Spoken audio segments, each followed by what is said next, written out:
जसं धम्मसूत्रामध्ये भगवान अनंत सम्यक संबोध म्हणतात, कम्म दायालो, कम्म योनी, कम्म बंधू, कम्म पटिसरणो, कम्मं कल्याणं वा पापं वा. कर्मच सगळ्यात महत्वाचं आहे. कर्मच बंधू आहे, कर्मच बंधू आहे, कर्मच आई आहे, कर्मच जन्म आहे आणि कर्मच मृत्यू आहे. आणि मग जर आम्हाला कर्म कसे करावे याचं जर ज्ञान नसेल तर गाडगे महाराजांच्या शब्दात गेला सांगायचं झालं तर गेला गेला जन्म वाया. आलाय एका जन्माला फुकट आणि मरतोय फुकट.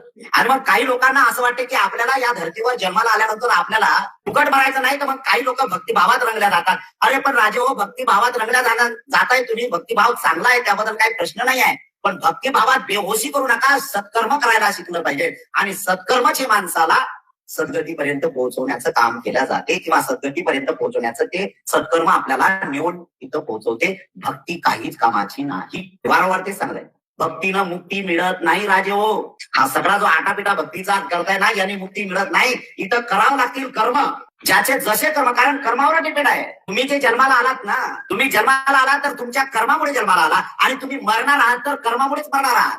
कायिक कर्म सुधारले, वाचिक कर्म सुधार, मनसा कर्म सुधारले, यही धर्म का सार.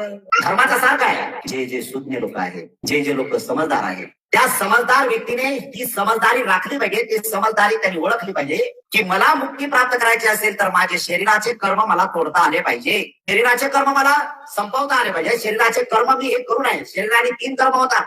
नंबर 1 हत्या, नंबर 2 चोरी आणि नंबर 3 व्यभिचार. हे शरीराने कर्म होतात. मग या शरीराने जर व्यभिचार झाला नाही, या शरीराने कोणाची वस्तू उचलली नाही, या शरीराने कोणाचा जीव घेतला नाही,